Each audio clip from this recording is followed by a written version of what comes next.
था तो कोई गिरने नहीं देता था, और अब चलना सीख लिया तो हर कोई गिराने में लगा है। सोचो कितनी कहानी होगी उसके पास, जो शख्स अब किसी से कुछ नहीं कहता। रातों को नींद ना आना, टारगेट की टेंशन होना और बेवजह हर रोज बेचैन होना। अगर ऐसी स्थिति से तुम गुजर रहे हो, तुम्हारे अंदर ऐसा लक्षण दिख रहा है, तो समझ लो तुम इतिहास रचने वाले हो। क्योंकि जो अपने कदमों की काबिलियत पर विश्वास रखते हैं वही अक्सर मंजिल पर पहुंचते हैं।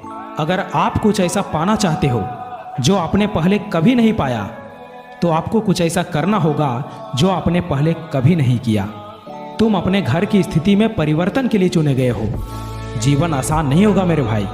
तुम्हारी मेहनत में इतना दम तो होना चाहिए कि एक सफलता की कहानी तुम्हारी सारी असफलताओं को समाप्त कर संघर्षों पर पूर्ण विराम लगा दे।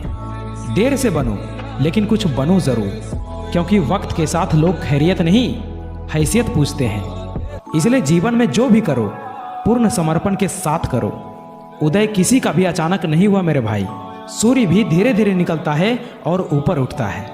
याद रखना, उम्र से पहले ही समझदार बन जाते हैं वो लोग जिनके हिस्से बचपन से ही दुख और जिम्मेदारी आती है।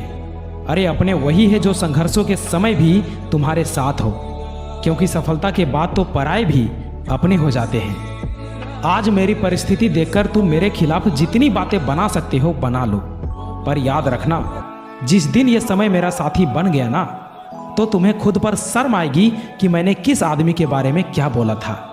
आज मेरा संघर्ष चल रहा है और तुम्हारी मेरे खिलाफ बातें। जिस दिन ये मेरा संघर्ष सफलता का रूप लेगा, उस दिन तुम्हें समझ में आएगा कि मैंने किसके बारे में क्या बोला था। अगर कोई अकेला है तो इसका मतलब ये नहीं कि उसे कोई पसंद नहीं करता, बल्कि वो अकेला इसलिए है क्योंकि उसने दुनिया की औकात जान ली है। जब लोग पूछते हैं कि आप काम क्या करते हैं, तो वास्तव में वो हिसाब लगाते हैं कि आपको कितनी इज्जत देनी चाहिए।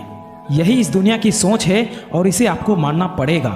समय अपनी रफ्तार में है दोस्त, अगर तुम रुके तो बहुत पीछे रह जाओगे। इसलिए धीरे ही सही लेकिन चलते रहो। जिस मेहनत से आज तू भाग रहा है वही कल तुझे सफलता दिलाएगी। झोंक दे खुद को इस आग में, यही आग तुझे हीरा बनाएंगी।